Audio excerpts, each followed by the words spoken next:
Bismillahirrahmanirrahim. Assalamualaikum warahmatullahi wabarakatuh. Saya Ratna Anggraini, NIM 2518070, lokal PTIK N6B. Di sini saya akan menjawab pertanyaan dari soal ujian tengah semester Manajemen Proyek Sistem Informasi.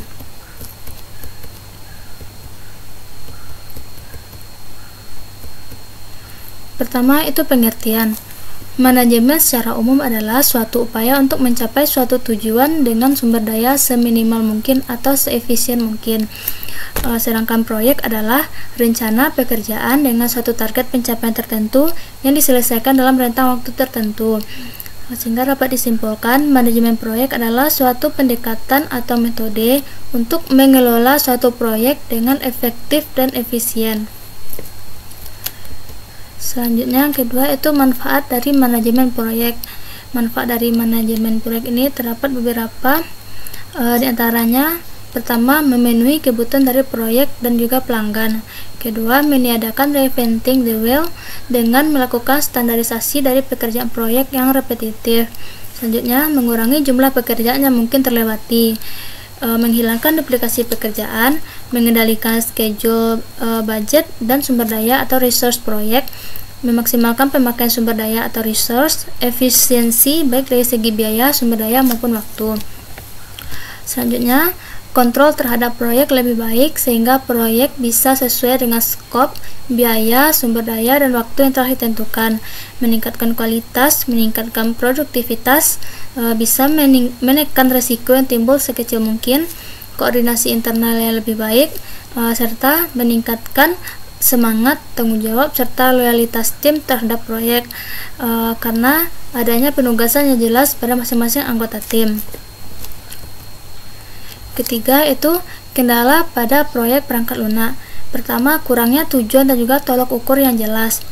Pada produk software as a service, manajemen proyek menawarkan berbagai jenis fitur sehingga sulit diterapkan di bisnis jika tidak memiliki tujuan yang jelas. Mekanisme dari software as a service ini harus dimulai dengan analisis kebutuhan dari bisnis tersebut. Cari fitur yang sesuai, bahkan yang cocok dengan perangkat lunak yang diambil atau proyek yang diambil. Jangan ragu untuk mencoba dari fitur-fitur tersebut, karena di situ terdapat berbagai fitur yang ditawarkan dengan uji coba gratis, sehingga kita dapat mensimulasikan bagaimana kerjanya atau juga performa dari fitur tersebut.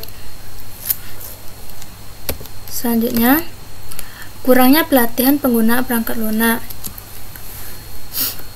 Pada saat memutuskan untuk bertransformasi dengan menggunakan perangkat lunak manajemen proyek, salah satu kesalahan pertama yang harus dihindari adalah membiarkan karyawan mencoba dan mempelajarinya sendiri. Sebagai sebuah tim dan sebuah bisnis, sangatlah penting untuk memberikan wawasan atau pelatihan terhadap anggota tim tersebut. Tujuannya agar mengurangi risiko kesalahan atau human error karena masalah teknis. Hal tersebut dapat juga seperti melacak tugas masing-masing, mengelola kontak, berbagi data, dan juga hal lainnya yang wajib dimiliki oleh seorang atau orang-orang dalam tim tersebut tanpa terkecuali. Kendala yang terakhir yaitu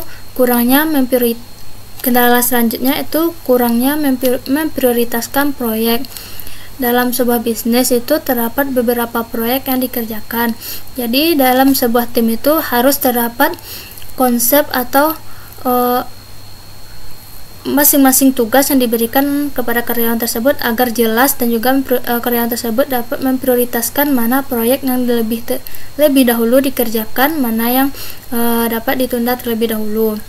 Jadi harus adanya prioritas yang jelas dalam mengerjakan sebuah proyek tersebut. Dan kendala terakhir itu kurangnya komunikasi. Jadi dalam mengerjakan proyek perangkat lunak tersebut, kita bekerja secara tim, dan setiap anggota tim tersebut harus tetap berkomunikasi dengan masing-masing penanggung jawabnya. Tujuannya agar pemimpinnya bisa mengontrol progres dan juga kendala yang terjadi. Semakin cepat masalah ditemukan, semakin cepat juga masalah tersebut dapat diselesaikan, sehingga proyek yang dijalankan tersebut dapat berjalan sesuai dengan rencana awalnya dan sesuai dengan tujuan yang akan dicapai. Selanjutnya contoh soal dari Gantt chart, critical dan juga per chart. Contoh soalnya yaitu pada tahun 1957 sebuah proyek pabrik kimia milik DuPont Company dibangun dengan rencana rangkaian kegiatan pada tabel di bawah ini. Tabelnya itu sebagai berikut. Dalam tabel ini terdapat nomor dari aktivitas, nama aktivitas, dan juga durasi serta suksesor dari aktivitas tersebut. Di sini dari tabel tadi ditampilkan dalam bentuk per chart. Pertama, aktivitas A. Aktivitas yang pertama itu namanya aktivitas A. Durasinya ada 3. Suksesornya itu ada B dan C. Berarti setelah A ada suksesornya B dan juga C. Maksudnya itu ada cabangnya 2, yaitu B dan juga C. Selanjutnya aktivitas yang kedua B, durasinya 2, suksesornya ada D, E, F. B, ini B, durasinya 2, suksesornya ada D, E, dan juga F. Cabangnya ada D, E, F. Selanjutnya aktivitas ketiga C, durasinya 5, suksesornya H. C, ini aktivitas ketiga, durasinya 5, suksesornya itu H. Ini H. Selanjutnya aktivitas keempat namanya itu D, durasinya 5, suksesornya ada G. D di sini. D durasinya 5, suksesornya itu selanjutnya itu G.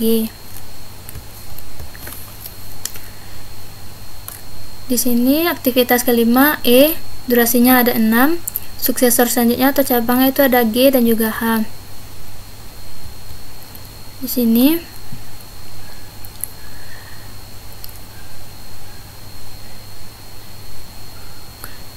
E, durasinya 6, suksesornya itu ada G dan juga H. Di sini terdapat garis putus-putus atau sering disebut dengan dummy.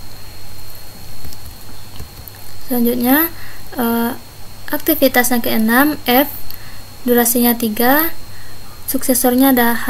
7 aktivitas ke-7 namanya G, durasinya 2, suksesornya I. Aktivitas ke-8 nama aktivitasnya H, durasinya ada 1 dan suksesornya I. Nah, di sini G ada durasinya 2, H durasinya 1, suksesornya ada I. Di sini terdapat I. Di sini itu ada aktivitas terakhir yaitu aktivitas nomor 9, nama aktivitasnya I, durasinya ada 4. Suksesornya 0, berarti berhenti sampai di sini. Tidak ada cabangnya. Di sini I, durasinya ada 4. Di sini sudah tidak ada cabang lagi. Berarti sampai di sini saja, sampai I sesuai dengan tabel yang aktivitas yang ada ini.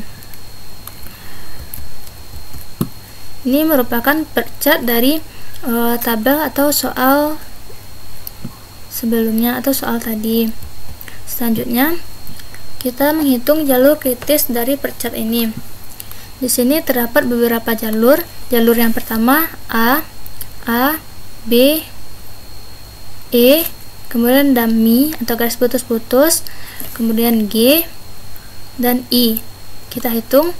A itu ada 3, ini 3, B ada 2, E 6, garis putus-putus ini 0, G 2, ini 2, dan I nya 4, totalnya ada 17.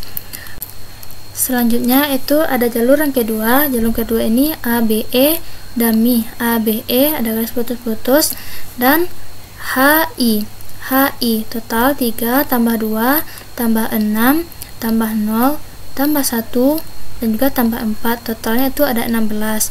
Selanjutnya jalur yang ketiga ABD GI, A 3 tambah B 2 tambah D 5, berarti 10 tambah G 2 12 tambah I 4, totalnya 16. Jalur yang keempat ABFHI. ABFHI totalnya itu 13. Jalur yang kelima atau jalur yang terakhir ACHI. ACHI 3 tambah 5 tambah 1 tambah 4 totalnya itu 12. Dari kelima jalur ini, jalur kritis yang kita pilih itu jalur yang terpanjang atau yang memiliki durasi terpanjang, yaitu 17. Sini itu ABE DAMI GI itu 17. Selanjutnya di sini ada jalur kritis dengan cara seperti ini. Menentukan jalur kritis dari CPM atau Critical Project Management.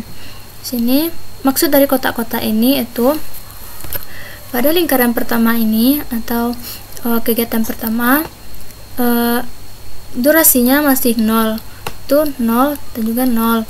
Sini pada kotak yang di atas kita bisa menghitungnya dengan cara seperti ini.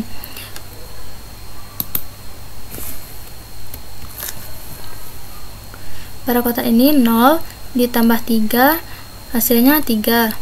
Selanjutnya 3 ditambah 2 hasilnya 5. 5 ditambah 6 hasilnya 11. Dan 11 karena ini merupakan garis koordinasi atau garis putus-putus atau sering disebut dengan dummy, maka ini sama hasilnya dengan ini 11, maka di sini 11, di sini juga 11. Selanjutnya 11 ditambah 2 hasilnya 13. Di sini juga 11 ditambah 1 hasilnya 12. Yang lebih besar antara jumlah penambahan kolom yang kelima dan juga yang keenam adalah 13, yaitu 11 tambah 2 hasilnya 13. Sedangkan yang di sini yang langkah ke-6 atau aktivitas ke-6 ini lebih kecil dibandingkan aktivitas kelima, maka yang kita pilih itu aktivitas ke-6. Aktivitas kelima itu 13 ditambah 4 hasilnya 17. Begitu juga dengan ini, kotak yang di bawah itu merupakan kotak dari akhir kembali ke startnya, kembali ke awal ini. Itu langsung saja kita coba. Sini itu 17 dikurang 4 hasilnya 13. 13 dikurang 2 hasilnya 11. Di sini 11 dikurang 11 hasilnya 0. Dan juga di sini kita hitung juga ke bagian dari 11 ini, kita hitung juga itu 11 dikurang 6 hasilnya 5. 5 dikurang 2 hasilnya 3. 3 kurang 3 hasilnya 0. Itu juga sebaliknya, 17 dikurang 4 hasilnya 13. 13 kurang 1 hasilnya 12. Dan juga 12 dikurang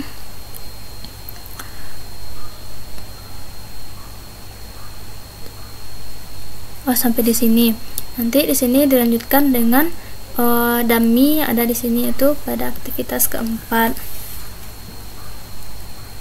Kenapa kita ambil di sini 5? Karena 11 kurang 6 hasilnya 5, dan juga 12 kurang 3 hasilnya 9. 12 kurang 5 hasilnya 7. Dari ketiga hasil ini yang lebih kecil itu 11 kurang 6 hasilnya 5, sedangkan yang dua ini itu angkanya 7 dan juga 9.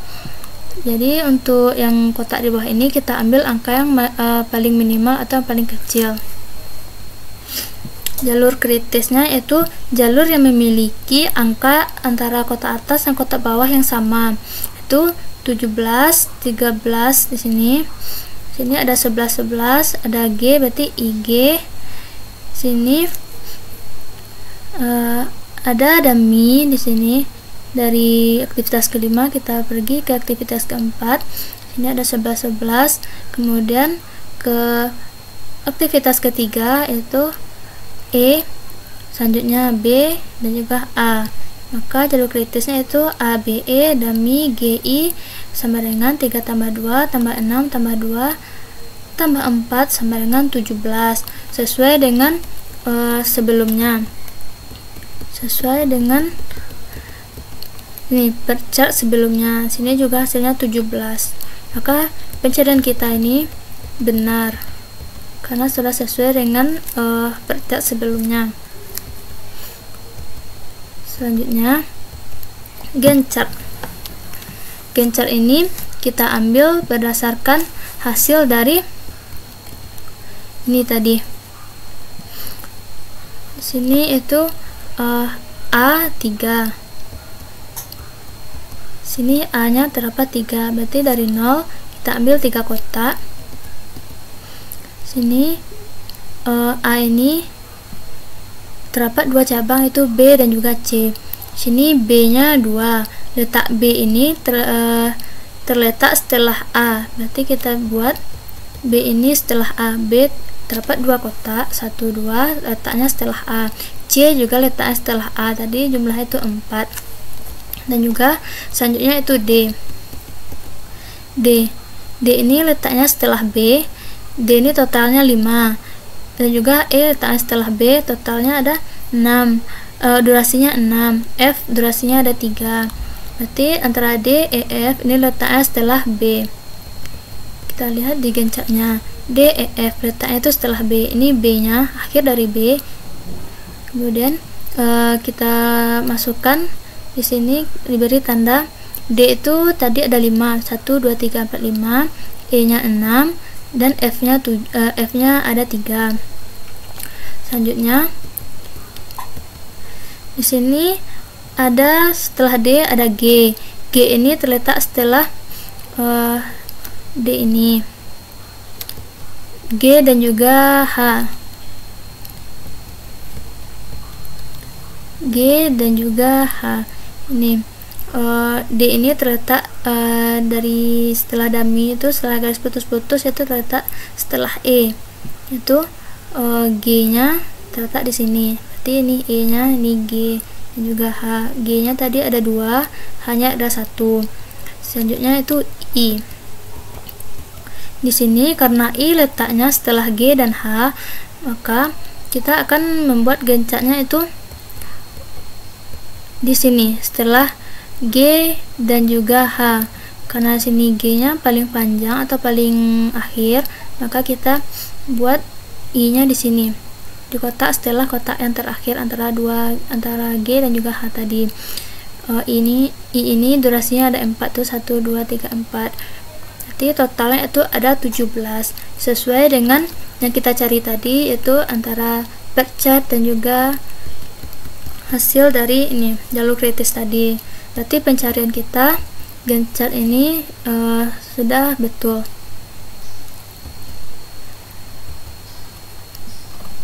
Sekian dari saya, mohon maaf ada kesalahan. Billahi taufiq wal hidayah. Wassalamualaikum warahmatullahi wabarakatuh.